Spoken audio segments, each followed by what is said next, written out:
नमस्कार, देश की बात में आपका स्वागत है। मैं हूं मनोज मानस। खबरों का रुख करेंगे उससे पहले देख लेते हैं इस वक्त की अहम सुर्खियां।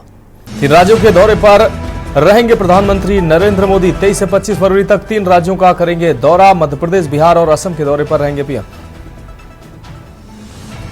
पूर्व आरबीआई गवर्नर शक्तिकांत दास को बड़ी जिम्मेदारी मिली। पीएम मोदी के प्रिंसिपल सेक्रेटरी नियुक्त किए गए। प्रिंसिपल सेक्रेटरी 1 पीके मिश्रा के साथ मिलकर करेंगे काम। महाकुंभ में जेपी नड्डा ने संगम में लगाई पवित्र डुबकी। सीएम योगी ने भी किया स्नान। सूर्यदेव को दिया अर्घ्य। साइबेरियन पक्षियों को खिलाया दाना।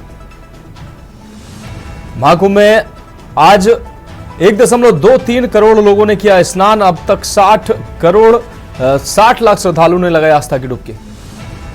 बालासोर में पटरी से उतरी न्यू जलपाईगुड़ी ट्रेन, बिजली के खंभे से जा टकराई, बड़ा हादसा टला। उत्तराखंड विधानसभा सत्र का 5वां दिन पहाड़ मैदान के मुद्दे पर छिड़ा महासंग्राम। नेता प्रतिपक्ष यशपाल आर्य ने छेड़ा। आप देख रहे हैं के न्यूज, खबरों का सारथी। और अब खबरें विस्तार से। दिल्ली की मुख्यमंत्री रेखा गुप्ता ने प्रधानमंत्री नरेंद्र मोदी से उनके आवास पर मुलाकात की है। आपको बता दें, शपथ ग्रहण के बाद सीएम रेखा गुप्ता की प्रधानमंत्री से यह पहली मुलाकात है। इससे पहले शुक्रवार को सीएम रेखा गुप्ता ने आपको बता दें राष्ट्रपति द्रौपदी मुर्मू और उपराष्ट्रपति जगदीप धनखड़ से मुलाकात की थी। आपको बता दें कि शपथ लेने के बाद से सीएम रेखा गुप्ता ताबड़तोड़ बैठकें कर रही हैं। शुक्रवार को उन्होंने बदहाल सड़कों और जल आपूर्ति को लेकर अधिकारियों को निर्देश दिए।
तो सीएम बनने के बाद पहली बार दिल्ली की मुख्यमंत्री रेखा गुप्ता प्रधानमंत्री से मुलाकात करने पहुंची हैं। इस दौरान दिल्ली के विकास को लेकर प्रधानमंत्री से विस्तार से बातचीत की है।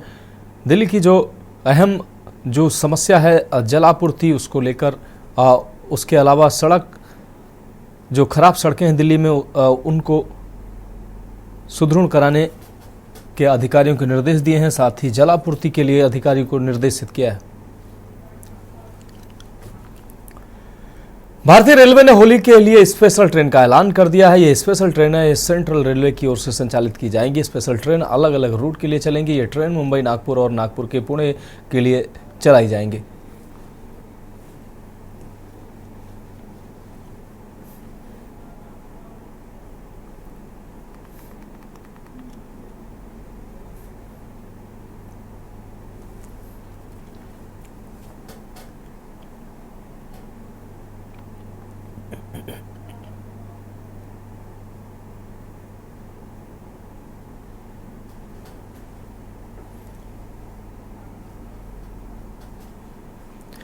रुक करेंगे अगली अहम खबर चंडीगढ़ से है, जहां हर वर्ष की तरह इस बार भी चंडीगढ़ नगर निगम की तरफ से रोज गार्डन में रोज फेस्टिवल का आयोजन किया जा रहा है। 3 दिवसीय रोज फेस्टिवल में शहर की जनता को कला और संस्कृति से जुड़े विभिन्न रंगों का आनंद उठाने का मौका मिलेगा। फेस्टिवल की शुरुआत पंजाब के राज्यपाल और चंडीगढ़ के प्रशासक गुलाब चंद कटारिया द्वारा की गई।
ये बहुत ही ऐतिहासिक दिन है हमारे शहर के लिए और ये ऐसा फेस्टिवल और पर्व मनाया जाता है हमारे शहर में जब सब लोग, चाहे वो बुज़ुर्ग हैं, चाहे बच्चे हैं, चाहे जवान हैं, इस फेस्टिवल का इंतज़ार करते हैं।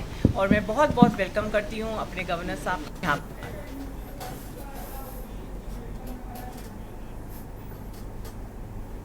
शहर में 3 दिन का रोज फेस्टिवल होता है। सबसे पहले तो उनको धन्यवाद दे रहा हूँ जिन्होंने इसको शुरुआत की। जैसा मुझे बताया है कि 67 में इसका प्रारंभ किया गया, तो जिसकी भी ये सोच है उनका बहुत बहुत धन्यवाद, आभार और उनका स्वागत। मैं सोचता हूँ जो तीसरे राष्ट्रपति जी थे, जाकिर हुसैन जी, उनके नाम से ये फेस्टिवल प्रारंभ किया गया और तब से लेकर के है हर साल, ये शायद 53 53वां ये जो है ना एक तरह से रोज़ फेस्टिवल हो रहा है। लोग भी इसके इंतज़ार करते हैं और सबसे ज़्यादा धन्यवाद उनका देता हूँ जो इसमें पार्टिसिपेट कर रहे हैं। अगली अहम खबर अंबेडकर नगर से है, जहां आपको बता दें कि 3 दिवसीय विकास और विरासत अंबेडकर नगर महोत्सव का आगाज हो गया है। सुबह करीब 11 बजे हवन पूजन कर बाकायदा कार्यक्रम का शुभारंभ किया गया। आरडीएम अविनाश सिंह ने बताया कि अंबेडकर नगर के 29वें स्थापना दिवस के उपलक्ष्य में पहले सुंदरकांड का पाठ किया गया, उसके बाद हवन पूजन कर कार्यक्रम का शुभारंभ किया गया। साथ ही कहा कि पहले हमारे धर्म में कोई भी अच्छा काम किया जाता था तो पूजा पाठ किया जाता था। इसके साथ ही हवन करके अपने इष्ट देवताओं को पहले आमंत्रण भेजा जाता था। इसी के साथ आज यानी शनिवार को महोत्सव के पहले दिन जनपद के सभी अधिकारीगण भी हवन पूजन में शामिल हुए। आहुति देकर महोत्सव के सफल होने के लिए प्रार्थना करते नजर आए। आपको बता दें कि कार्यक्रम के शुभारंभ के बाद स्कूली छात्र छात्राओं द्वारा सांस्कृतिक कार्यक्रम भी की प्रस्तुति की गई। जनपद के स्थानीय कलाकार भी प्रतिभाग करने पहुंचे। अपनी प्रतिभा को निखारने का उन्होंने काम किया। कार्यक्रम में मुख्य अतिथि के रूप में पहुंचे मंडल आयुक्त ने 3 दिवसीय महोत्सव का फीता काट कर शुभारंभ किया। उसके बाद उनके द्वारा गुब्बारे भी छोड़े गए। आप सभी के द्वारा जोरदार तालियां आप सभी से।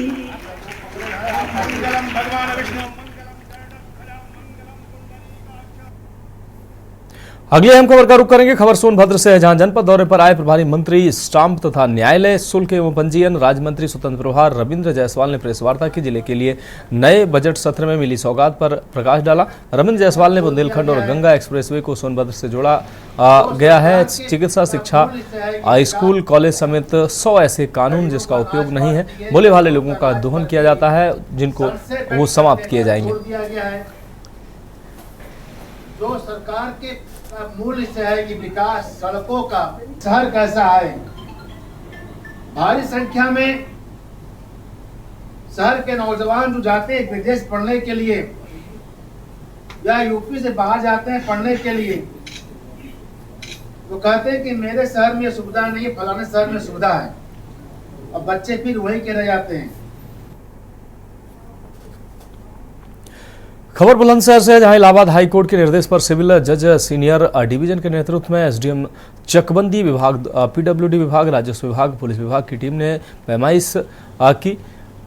पवन शर्मा के खेत की तहसील विभाग की टीम के द्वारा की गई नाप के विरोध में हाईकोर्ट गया था याची। पवन शर्मा ने हाईकोर्ट में अपील की थी कि तहसील विभाग की टीम के द्वारा मेरे चक की गलत नाप की गई है। पवन शर्मा की रिट पर सुनवाई करते हुए समय हाईकोर्ट ने आदेश दिया कि सिविल जज सीनियर डिवीजन बुलंदशहर अपने नेतृत्व में एसडीएम शिकारपुर, चकबंदी विभाग, पीडब्ल्यूडी विभाग और राजस्व विभाग मौके पर पहुंचकर याची की नाप कर रिपोर्ट प्रेषित करे। मीरपुर गांव के खेत पर भारी पुलिस बल के साथ पूरा पैनल पहुंचा। पवन कुमार शर्मा याची के खेत की पैमाइश करने शिकारपुर तहसील क्षेत्र के मीरापुर गाँव का ये पूरा मामला है।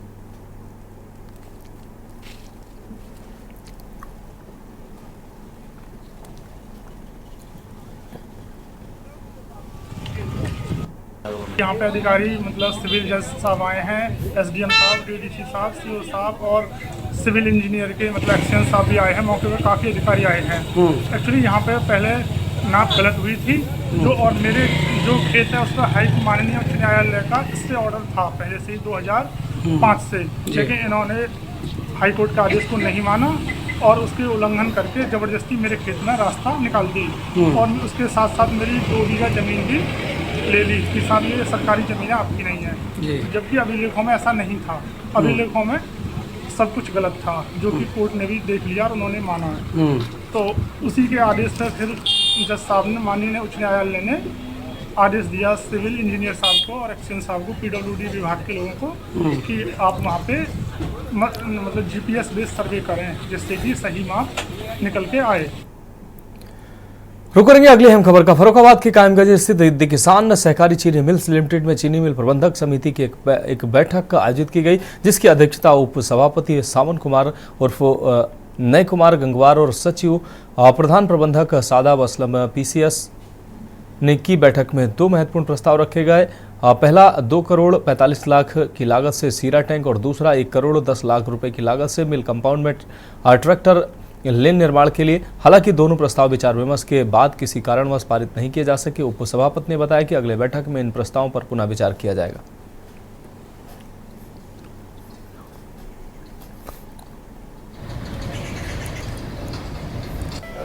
आज जो बोर्ड की मीटिंग हुई है चीनी रंग बोर्ड, तो क्या हुआ है, क्या डिसाइड हुआ है, क्या क्या प्रस्ताव पास हुए या क्या हुआ? बोर्ड में प्रशासन द्वारा, चीनी मिल प्रशासन द्वारा जो 2 प्रस्ताव रखे गए थे, एक सीरर टैंक का और एक ट्रैक्टर की जो 5 लाइनें कंपाउंड में बनती हैं, उसके बारे में तकनीकी रूप से ज़्यादा जानकारी बोर्ड के मेंबरों को नहीं थी। तो ये निर्णय लिया गया है कि इसके बारे में पूरी जानकारी करके और दोबारा से 7-8 दिन में दोबारा बोर्ड की बैठक बुलाकर इसमें सहमत बनती है। अभी तो आज तो असहमत रही, इसमें आगे अगर सहमत बनती है तो दोबारा बोर्ड के लोग इकट्ठे होकर इस बारे में मिल हित में, अगर ये बहुत जरूरी है तो हम सब लोग इसके बारे में सहमत अपनी देने का कार्य करेंगे। मुख्यमंत्री योगी आदित्यनाथ से जेम पोर्टल द्वारा टेंडर में धांधली कर चहेतों से सप्लाई लेन और GST में फ्रॉड करने की शिकायत की गई। CMO आपको बता दें AN प्रसाद के भ्रष्टाचार की कुंडली मीडिया के सामने साक्ष्यों के साथ खोली गई। भाजपा के व्यापार प्रकोष्ठ के जिला संयोजक सुनील गोयल और प्रतापगढ़ भाजपा प्रवक्ता राघवेंद्र नाथ शुक्ल मीडिया से रूबरू हुए। गोयल ने बताया कि किस तरह से लैब के आइटम का टेंडर निकालकर बैटरी और इन्वर्टर की खरीदारी हो रही है, तो वहीं पोर्टल पर बिल अपलोड कर फाइल में लगाकर ऑनलाइन बिल को कैंसिल करा दिया गया, जिसके जरिए GST की चोरी हो रही है। मेरा मामला कई विषय पर है और मैंने 5 ऐसे प्रकरण उठाए हैं जिनमें इन्होंने करोड़ों रुपए का वित्तीय घोटाला किया है। उसमें मुख्य चिकित्सा अधिकारी और स्टोर इंचार्ज अवधेश चौधरी और जिला लेखा प्रबंधक दीपक श्रीवास्तव और इसके अतिरिक्त एक इनका पटल सहायक है अजय सिंह। ये 4 लोग मिलकर के इस करोड़ों रुपए के वित्तीय घोटाले को किए हैं। खबर कानपुर से है, जहां जिलाधिकारी जितेंद्र प्रताप सिंह ने थाना समाधान दिवस पर शिवराजपुर में जनसुनवाई की। जनसुनवाई के समय उन्होंने समस्याओं के निवारण के लिए संबंधित अफसरों को आवश्यक दिशा निर्देश भी दिए हैं। इस दौरान शिवराजपुर निवासी एक युवक गुटखा खाकर जिलाधिकारी के सामने अपनी समस्या लेकर पहुंच गया। जिलाधिकारी ने नाराजगी व्यक्त करते हुए उस पर 200 रुपये का जुर्माना लगाया।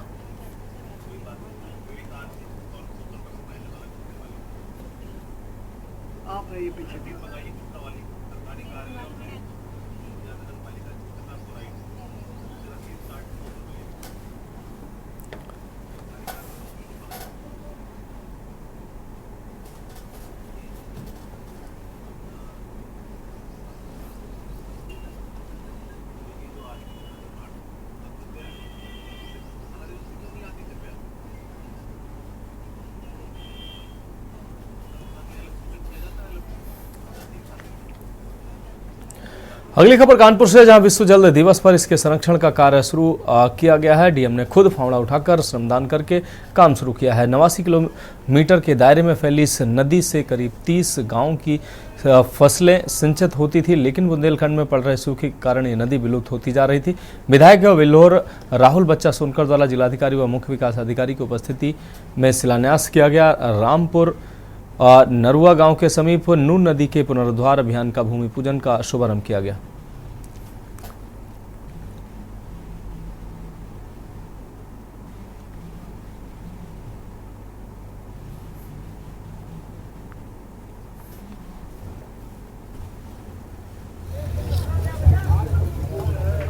आज रामपुर नरवा गांव के इस कन्हैया ताल से निकलने वाली एक प्राचीन नून नदी के पुनः जीवित करने के उद्देश्य से हमारे डीएम साहब और हमारे सीडीओ मैडम दोनों लोग यहाँ पर आज आए हुए हैं और इस कार्यक्रम का आज यहाँ पर आरंभ किया गया। और आज से ही यहाँ पर मनरेगा के तहत लेबर लगा करके 100 से अधिक दिनों में काम को समाप्त करके और एक अविरल धार के रूप में जो सीधे गंगा जी में जाकर के मिलती है, ऐसे नून नदी जो सिर्फ बरसातों में ही पानी जिसमें दिखाई देता है, उसमें आम दिनों में भी पानी दिखाई दे, उसको पुनः जीवित किया जा सके, इस उद्देश्य से हम लोग यहाँ पर आए हुए थे। और साथ ही साथ में अभी डीएम साहब और सीडीओ मैडम ने यहाँ पर कन्हैया ताल का भी निरीक्षण किया, जो कि काफ़ी बड़े क्षेत्रफल में फैला है और भविष्य में काफ़ी अधिक संभावनाएं हैं। यहाँ पर कुछ भी टूरिज्म का जो भी है, पर्यटन का जो भी केंद्र यहाँ पर स्थापित करने के उद्देश्य से भी यहाँ पर आप लोगों ने चर्चा की है और आशा है कि आप लोग जल्द ही इस पर कुछ न कुछ काम करेंगे।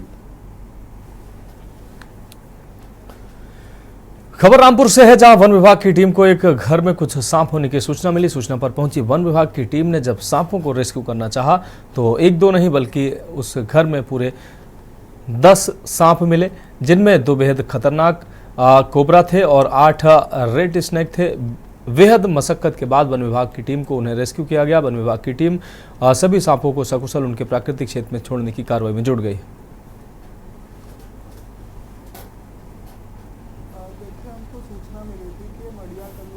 सदर तहसील में है रामपुर की, यहाँ पर कुछ सांप हैं, तो स्टाफ है यहाँ पर हमारा जो सजन बहादुर सिंह ये गए थे और वहाँ पर 10 सांप कुल मिले, जिसमें से 2 स्पेक्टिकल्ड कोबरा थे और जो 8 थे वो रैट स्नेक थे। तो 8 जो थे वो नॉन वेनेमस थे, लेकिन 2 बड़े सांप जो थे वो वेनेमस स्नेक भी मिले, तो उनको रेस्क्यू कर लिया गया है वहाँ से और अब उनको उनके जो क्षेत्र है वहाँ पर छोड़ने की कार्रवाई की जाएगी प्राकृतिक क्षेत्र में।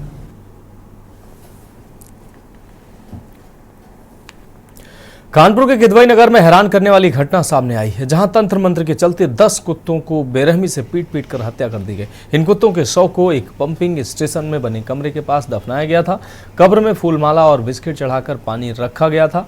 स्थानीय लोग जब मंदिर में पूजा करने पहुंचे तो उन्हें इस बात का पता चला और सूचना पुलिस को दी गई। पुलिस ने मौके पर पहुंचकर जांच शुरू की और आरोपी कल्लू को गिरफ्तार कर लिया। आरोपी ने मंदिर के सीसीटीवी कैमरे और लाइटें भी तोड़ी थी। पुलिस को जांच में खून से सना एक डंडा कब्र के पास मिला। घटना के बाद स्थानीय लोग इसे तंत्र मंत्र के कारण हत्या मान रहे हैं। पुलिस आरोपी से पूछताछ कर रही है।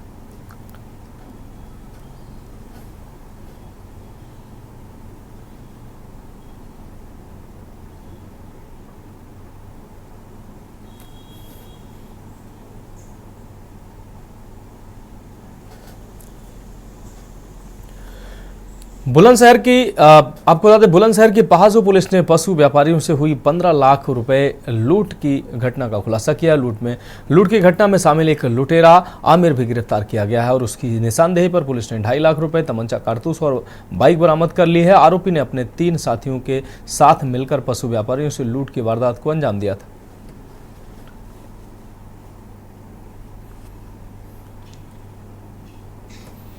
ये पहासू थाना क्षेत्र में 15 फरवरी को प्रातः लगभग 7:45 बजे एक पशु व्यापारी के साथ लूट की घटना हुई थी, जिसमें 14 लाख रुपए और मोबाइल फ़ोन और जिस कार से लोग जा रहे थे उसकी चाबी छीनकर ये लुटेरे ले गए थे, जो कि 2 बाइक पर 2 लोग 4 लोग थे। इस घटना के खुलासे के लिए टीमें लगाई गई थी और इसमें सोची देहात टीम ने और इंस्पेक्टर पहासू की टीम ने अपने पूरे फोर्स के साथ इसमें काफ़ी गहनता से 1 हफ्ते से काम किया। यह पूरी कार्रवाई सीओ शिकारपुर के पर्यवेक्षण में की जा रही थी और इस घटना का आज खुलासा हुआ है और इसमें एक अभियुक्त जो आपके सामने अभी था आमिर नाम का, ये गिरफ्तार किया गया है और इसमें 2,35,000 रुपये और इसके साथ एक पिस्टल और 4 कारतूस और साथ में उस घटना में एक दूध की कैनी में पैसा रखा था, वो कैन भी बरामद हुई है। तो खबरों में वक्त एक ब्रेक का, जल्द हाजिर होंगे। ब्रेक के बाद देश की बात में एक बार फिर से आपका स्वागत है। रुक करेंगे अगली अहम खबर का। ललितपुर जिले के सदर कोतवाली क्षेत्र में प्रदेश सरकार के श्रम एवं सेवा योजना राज्य मंत्री पर जमीन कब्जा करने और धमकी देने का आरोप सोशल मीडिया पर वायरल हो रहा है। इस वीडियो में मंत्री के खिलाफ आरोप लगाए गए हैं। हालांकि राज्य मंत्री ने इन आरोपों को विपक्ष की साजिश करार दिया। उन्होंने कहा कि सोशल मीडिया पर वायरल वीडियो झूठा है और वे किसी भी समाज, क्षत्रिय या अन्य से बुराई नहीं करते हैं। मंत्री ने मामले की निष्पक्ष जांच कराने की बात कही।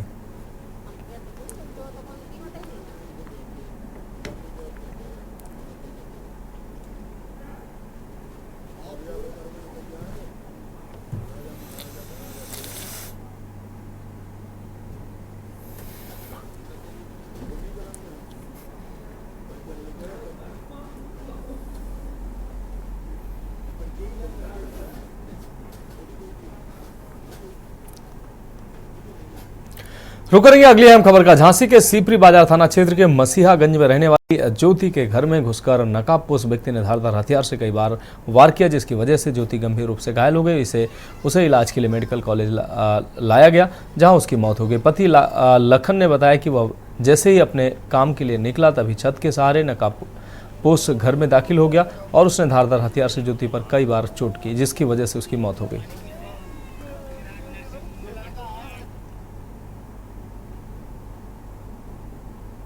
हमला ये हुआ है सीपी बिहार मसीहागंज के पास नाथ की कोठी के आगे मैं रहता हूँ और मेरे घर पे बच्चे थे, बीवी थी। मैं चला गया ड्यूटी 12 बजे और 12:30 बजे वो देख कर आया, पता नहीं कौन था कि नहीं था, और उसकी छत से ही आया लौट के और मुंह में बांध के आया, कपड़े तलवार रखे था।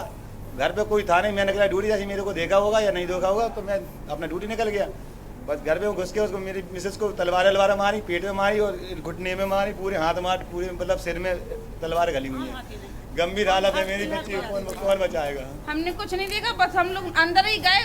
3 राउंड काट गया वो गली के, 3 राउंड काट के वो अंदर गया हम लोग और आया छत पे सीधे चढ़ गया ऊपर जाके और तलवार लाया था लंबी वाली, उसके पेट में मारा, हाथ में घुटने और यहाँ पे हाँ ज्योति को यहाँ पे काट गया और भाग गया, मुँह बांधे था। और हाँ हम लोग डरा गए, हाँ चिल्लाए हम लोग, वो भाग गया, मुँह बांधे था। रुक करेंगे अगली अहम खबर का। मथुरा जिले के थाना हाईवे क्षेत्र में एक दिल दहला देने वाली घटना सामने आई है, जहां 2 अज्ञात बदमाशों ने तमंचे की नोक पर तमंचे के बल पर एक मोबाइल सप्लायर से लगभग 50,000 रुपए और 4 मोबाइल फोन लूट लिए। यह घटना राष्ट्रीय राजमार्ग 19 पर आनंदवन होटल के समीप घटित हुई। पीड़ित पवन कुमार, जो जय मां Chamunda telecom smartphone repairing centre में काम करते हैं, मार्केट से लौट रहे थे जब बदमाशों ने उन्हें लूट लिया।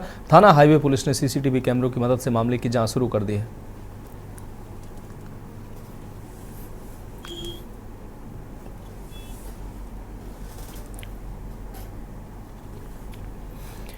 खबर बाराबंकी से, जहां भारतीय किसान यूनियन टिकैत के प्रदेश संगठन मंत्री आशु चौधरी ने जिला कार्यालय पर एक प्रेस वार्ता करके शिक्षा और स्वास्थ्य व्यवस्थाओं में फैले भ्रष्टाचार पर अपनी बात रखी। उन्होंने कहा कि शिक्षा और स्वास्थ्य के प्रति सेवाभाव होना चाहिए। देश संविधान से चलता है और संविधान ने हमको एक समान शिक्षा का अधिकार दिया है। सभी निजी विद्यालयों में प्रतिवर्ष सिलेबस बदलना व स्कूल का भिन्न भिन्न सिलेबस ये दर्शाता है कि शिक्षा को पूर्ण रूप से व्यावसायीकरण बना दिया गया है।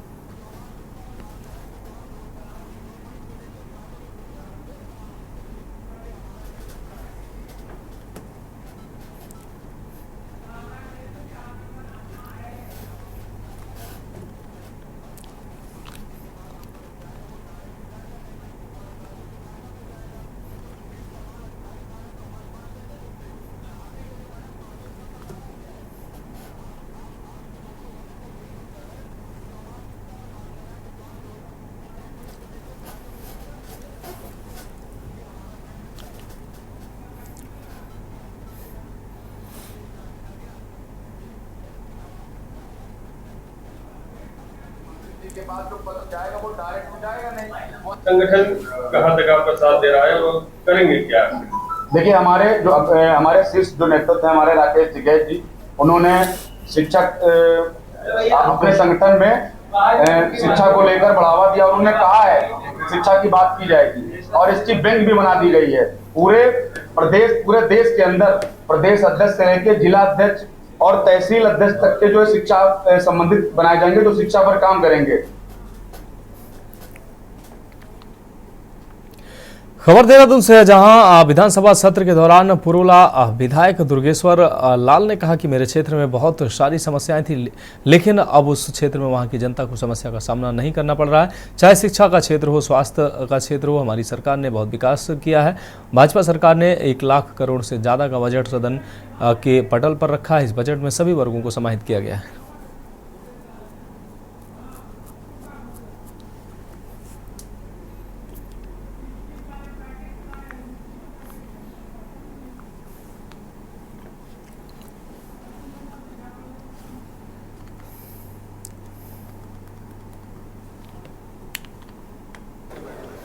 देखिए, मैं आपको बताना चाहता हूँ, मेरी विधानसभा एक सीमांत विधानसभा है और वहाँ पे जो भी कुछ हो जाए वो एक तरीके से एडिशनल है, गॉड गिफ्टेड है, क्योंकि विधानसभा पूरी जो है समस्याओं से भरी हुई, चाहे सड़कें हो, चाहे शिक्षा के क्षेत्र में हो, चाहे स्वास्थ्य के क्षेत्र में हो। हमारी सरकार ने बहुत सारी चीज़ें डेवलपमेंट की करी है, बहुत सारी चीज़ें जो है वहाँ पे इंफ्रास्ट्रक्चर खड़ा किया है। I am trying to my best कि चीज़ें और धरातल पे उतरें और जितना ज़्यादा हो हमारे लिए बेनिफिशियल है। मैं आज अपने वन जो डिपार्टमेंट है, फॉरेस्ट की एक हिटलरशाही नीतियों के कारण से मेरा क्षेत्र पूरा सफ़र कर रहा है। होप सो कि आज हम सदन में उस चीज़ को रखेंगे कि वहाँ पे जो हमारा जल जीवन और हमारा भेड़ और पेड़ ही हमारा जो है मुख्य व्यवसाय है, तो डेफिनेटली हमें हमारे हक हकूक़ मिलने चाहिए, क्योंकि हम लोग टिहरी रियासत के लोग थे, तो हमें तो अपने जो अधिकार निहित है, तो उन अधिकारों के लिए मैं आज सदन में बात रखूँगा, माननीय मंत्री जी से बात रखूँगा और तमाम चीज़ें जो उनका निराकरण सरकार करे, ऐसा मैं अपेक्षा करता हूँ। रुकेंगे अगली अहम खबर का हरिद्वार से। अगली अहम खबर, जहां शनिवार को हरिद्वार के सती घाट पर पाकिस्तान से लाई गई 400 अस्थियों को विसर्जन किया गया। देवोत्थान समिति के तत्वाधान में आयोजित इस अस्थि विसर्जन कार्यक्रम में संतों के साथ साथ कई सामाजिक संस्थाओं ने भी प्रतिभाग किया। आपको बता दें कि देवोत्थान समिति के द्वारा पाकिस्तान के अलग अलग शमशान घाट के लावारिस अस्थियों को एकत्र किया गया, जिन्हें और धार्मिक विधि विधान के साथ विसर्जन किया गया। महंत रामनाथ मिश्रा ने बताया कि हर वर्ष अस्थियां लेकर वे आते हैं। इस बार 400 अस्थियां हैं, जिनमें से 350 सनातनी के जबकि 50 अस्थियां सिख भाइयों की। उन्होंने बताया कि मां गंगा में अस्थियां विसर्जन से मोक्ष प्राप्त होता है। जो लोग अपनों के मोक्ष नहीं दिला पाते हैं, उनके लिए संस्था लगातार प्रयास करती है।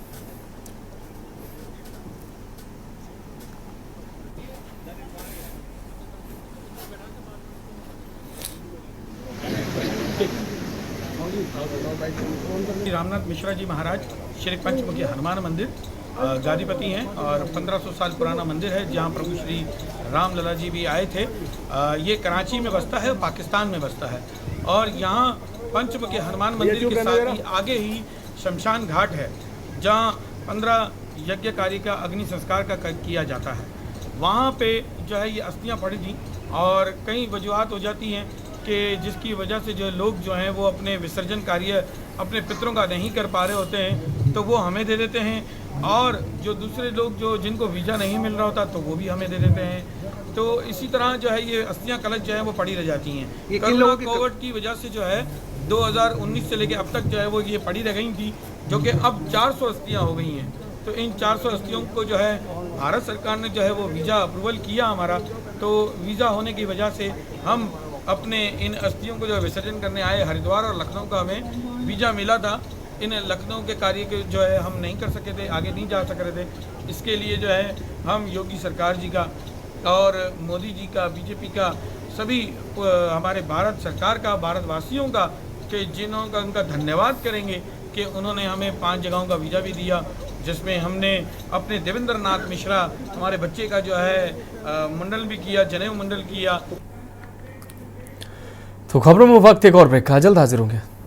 ब्रेक के बाद एक बार फिर से देश की बात में आपका स्वागत है। बढ़ेंगे अगली अहम खबर की ओर। बागेश्वर जिले में खड़िया खनन से जुड़े अधिकारियों और कर्मचारियों के नाम सामने आ रहे हैं। शिकायतकर्ता गोपाल निवासी का आरोप है कि बागेश्वर का जिला कार्यालय ही खनन कारोबारियों का अड्डा है। जिला कार्यालय बागेश्वर का आलम यह है कि पीए बाबू सहित प्रशासनिक अधिकारियों के सगे संबंधियों के नाम से खड़िया खनन पट्टे चल रहे थे, जिस कारण आम नागरिकों की खनन संबंधित शिकायतों को दबाया जा रहा था। गोपाल बनवासी ने दावा किया कि बागेश्वर में खनन कारोबार से जुड़े सभी सफेद कॉलर और ब्लू कॉलर के अंदर छुपे सभी लोगों की जांच न्यायालय से कराई जाएगी। जी, मैंने लगातार आज जिलाधिकारी बागेश्वर को दूसरी कंप्लेंट ये दे दी है।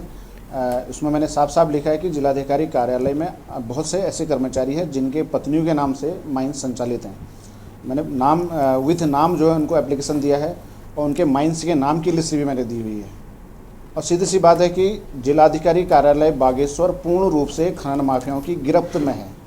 जब जिलाधिकारी कार्यालय ही पूर्ण रूप से खनन माफियाओं की गिरफ्त में है, तो कहाँ जो है खनन से पीड़ित, इनके अवैध खड़िया खनन से पीड़ितों की आवाज़ सुनी जाएगी। मैंने ये भी देखा कि वर्षों से जो खनन मतलब खड़िया खनन से जो पीड़ित लोग हैं, उनके एप्लीकेशन, उनकी शिकायतें जिलाधिकारी कार्यालय में दफन हैं। क्यों नहीं दफन होंगे? जो जिलाधिकारी कार्यालय ही पूर्ण रूप से अधिकारी मतलब खनन माफियाओं की गिरफ्त में है, खनन कारोबारियों के ही मतलब जकड़ में है। यहाँ पे एक मतलब बहुत सारे, मैं अभी नाम नहीं लूँगा, बहुत सारे अधिकारियों की यहाँ पे पत्नियों की खनन माइंस हैं, उनके पत्नियों के नाम से खनन माइंस हैं।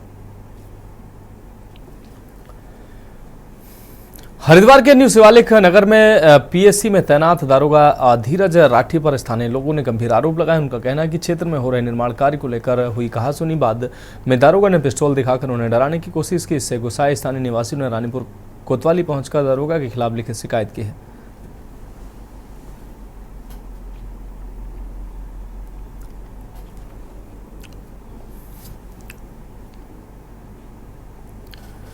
मंगलौर क्षेत्र के इबीरन गांव आपका झबीरन गांव के शमशान घाट पर लहूलुहान अवस्था में मिले युवक के शव का पुलिस ने खुलासा कर दिया। हत्या का खुलासा करने मंगलौर कोतवाली पहुंचे एसएसपी हरिद्वार परमेंद्र सिंह डोभाल ने बताया कि बेटे की हत्या का बदला लेने के लिए सुपारी देकर युवक की हत्या की गई।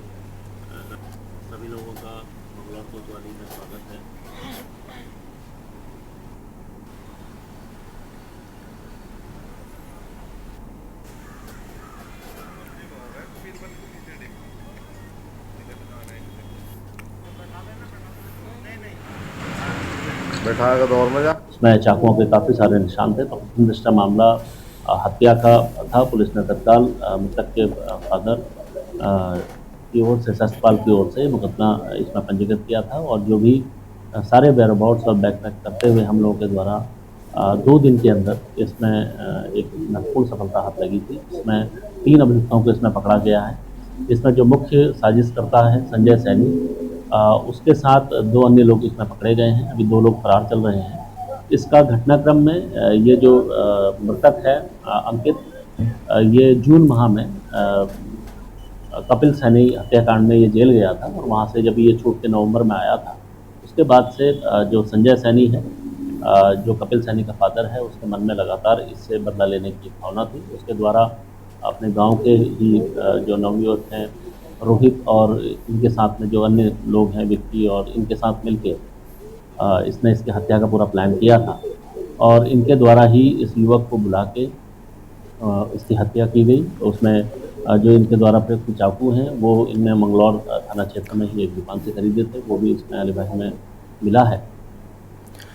रुक करेंगे अगली अहम खबर की ओर। कोतवाली विकासनगर अंतर्गत बाजार पुलिस चौकी में आज उस समय हंगामा खड़ा हो गया जब एक मामले में पूछताछ के लिए चौकी लाए गए 2 युवकों ने अपने आप का किसी धारदार हथियार से अपने आप को घायल कर लिया, जिन्हें आनन फानन में उप जिला चिकित्सालय पहुंचाया गया, जहां प्राथमिक उपचार के बाद उनकी हालत गंभीर देखते हुए हायर सेंटर रेफर कर दिया गया। दरअसल मामला कोतवाली विकासनगर के बाबूगढ़ का बताया जा रहा है।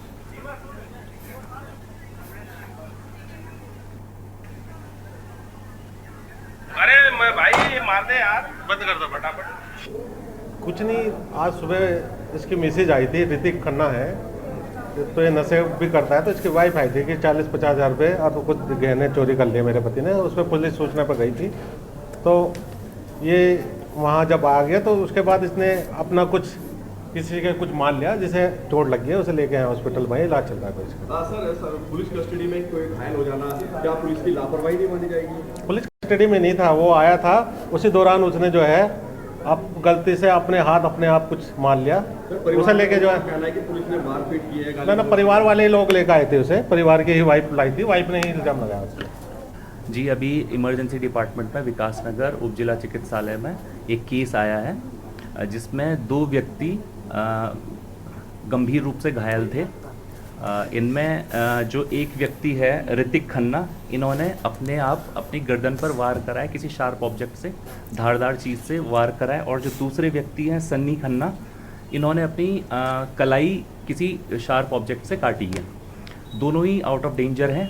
जितना भी प्राइमरी इंटरवेंशन हमें यहाँ पर देना था बेस्ट पॉसिबल हमने दे दिया है। दोनों को आगे दून के लिए हमने रेफर करा है एक्सपर्ट ओपिनियन के लिए। हमने ये दर्ज करवाई थी कि हमें इनको नशा मुक्ति भेजना था बस, ठीक है। हमने कहा था ना ऐसी बात है और इनको हमें हमने नशा मुक्ति वालों को फ़ोन कर दिया था, तो वो आने वाले थे। तो उन्होंने पता नहीं अंदर मारा, पहले इन्होंने बहुत मारा, फिर वो ऋतिक भाग रहा था तो उन्होंने उसको पकड़ा, उसको जेल में बंद करा, फिर माँ बहन की बहुत गालियाँ दी। फिर उसने ऋतिक ने कहा कि गाली मत दो। किसने गाली दी है माँ बहन? पुलिस वालों ने निकाली। अभी धारदार हथियार क्या लगाया गले में जो खून सर निकला ये है नहीं काफी? पता हमें, हम उस टाइम बाहर थे, वो अंदर थे। हल्द्वानी के मुखानी थाना क्षेत्र में पिछले साल रामलीला के दौरान जमीन विवाद को लेकर एक हत्या हुई थी। जांच में पता चला था कि जिस जमीनी विवाद को लेकर मर्डर हुआ था उससे उस जमीन का अब कोई वारिस नहीं है, इसलिए पूरे मामले में न्यायालय में वाद चलकर अब उसे जमीन को राज्य सरकार में निहित कर दिया गया है। आज उपजिलाधिकारी परितोष वर्मा, तहसीलदार सचिन कुमार टीम सहित मौके पर पहुंचकर 18.5 बीघा जमीन को कब्जे में लेकर राज्य सरकार में निहित कर दिया गया है तथा वह राज्य सरकार की भूमि के बोर्ड भी वहां लगा दिए गए। देखिए, पूरनपुर नैनवाल गांव का मामला है जिसमें गत वर्ष रामलीला के दौरान एक मर्डर भी हुआ था और जब ये घटना सामने आई थी तो इस ज़मीन की विस्तृत जांच कराई गई थी और ये पाया गया था कि इसमें जो काश्तकार जिसकी पूर्व में मृत्यु हुई है उसका कोई वारिस नहीं है, जिस कारण इसका वाद उपजिलाधिकारी न्यायालय में चलाया गया और यहाँ पे से क्योंकि ये 18.5 बीघा ज़मीन थी इसलिए इसमें पूरी न्यायालय की प्रोसेस करने के बाद इस भूमि को राज्य सरकार में निहित किया गया और आज इस भूमि में कब्जा भी प्राप्त कर लिया गया। तो फिलहाल देश की बात में अभी के लिए मेरे साथ इतना ही। मुझे दीजिए इजाजत और आप देखते रहिए के न्यूज़ इंडिया।